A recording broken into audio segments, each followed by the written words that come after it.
Ma journée de travail, elle débute à 4 heures du matin. Quand je me réveille, je me prépare et je pars pour voir mes premiers patients vers 5 heures. Mes premiers soins, en fait, ce sont mes soins pour les patients diabétiques, puisqu'en fait, ils nous attendent pour pouvoir prendre leur petit déjeuner.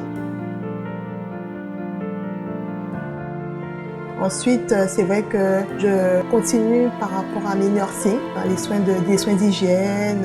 Je peux aussi, entre deux, faire mes pansements. J'ai aussi mes soins de dialyse que je dois inclure, puisqu'en fait, eux aussi, ce sont des soins en fait, prioritaires par rapport, par exemple, au nursing. On appelle nursing, c'est souvent les soins de toilette, d'accompagnement à la douche.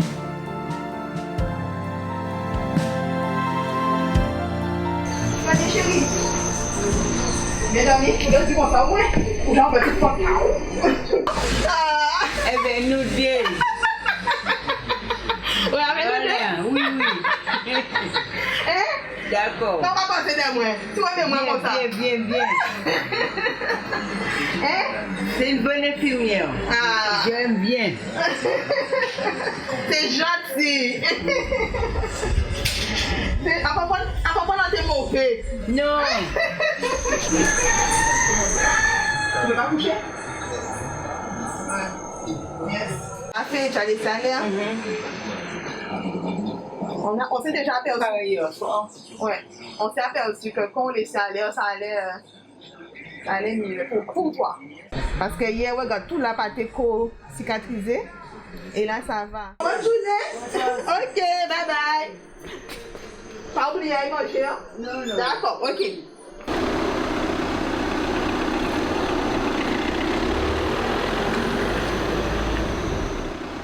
On est aussi confronté à certaines situations pas toujours joyeuses, dont la mort. On doit tout d'abord vérifier la prise de constante, les pulsations pour voir qu'il n'y ait plus de pouls. Par la suite, je dois en informer la famille. Une fois que le médecin est arrivé, il faut qu'on contacte les pompes funèbres, puisqu'en fait, tant que le médecin n'a pas établi son certificat de décès, les pompes funèbres ne peuvent pas venir récupérer le corps. On a aussi un rôle à jouer dans cet accompagnement par rapport à la prise en charge, je dirais jusqu'au bout. On l'accompagne même après la mort, à travers sa famille, son environnement, à travers la souffrance de la famille.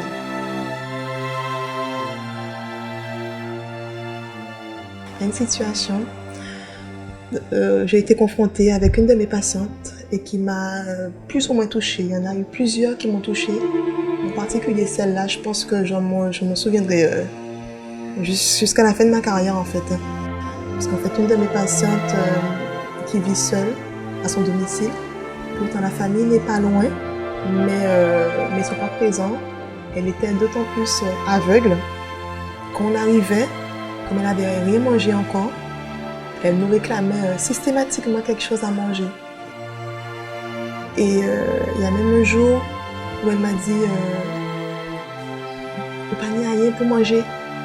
Je lui ai dit non, j'ai rien pris aujourd'hui. Elle me dit si tu as même un petit morceau de caca sec, est-ce que tu peux moi aimer manger?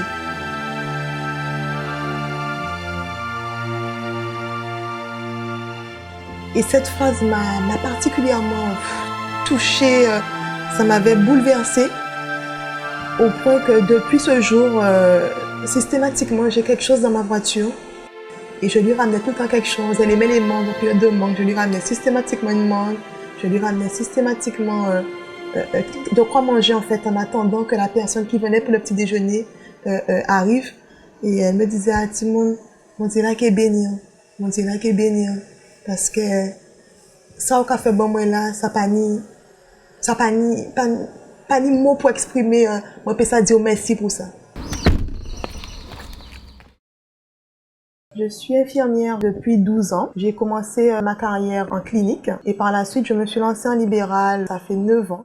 La profession d'infirmière a été une vocation. Depuis au collège, par rapport à mon orientation, pour moi, il n'y avait pas d'autre choix.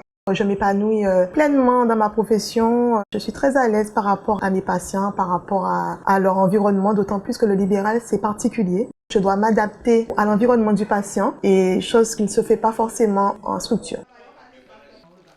En fait, en libéral, je vais prendre le temps de faire des choses en plus. C'est-à-dire que je vais prendre le temps peut-être de leur préparer leur petit déjeuner. d'ouvrir les portes. On joue des fois le rôle d'accompagnant.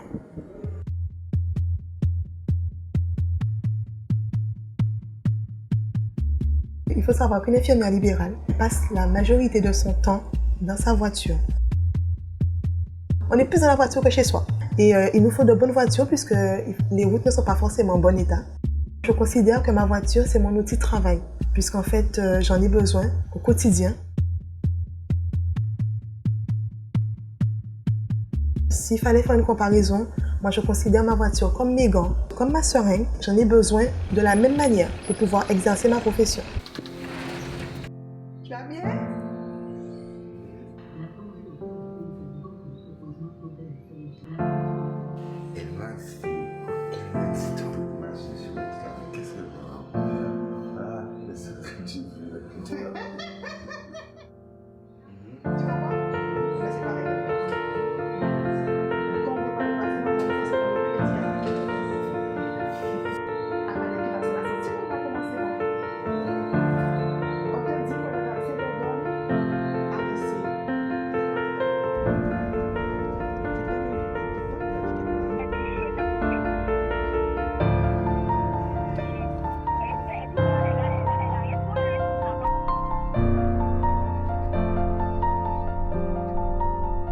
En tant qu'infirmière libérale, c'est vrai qu'il faut savoir concilier la vie professionnelle et la vie familiale.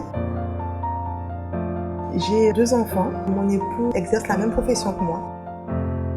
Ça a été beaucoup d'interrogations par rapport à notre organisation. On s'est toujours dit qu'il fallait qu'il y ait au moins un parent avec les enfants, disponible là pour eux, pour leur bien-être.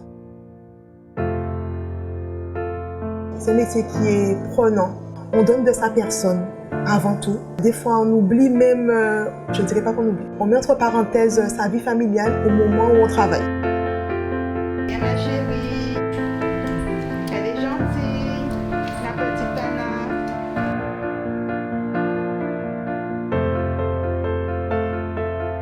On est dévoué par rapport à notre profession. Quand je suis dans ma tournée, je mets entre parenthèses ma vie familiale pour donner à mes patients. Et par contre, quand je rentre chez moi, je quitte cette casquette d'infirmière libérale pour endosser celle de mère de famille.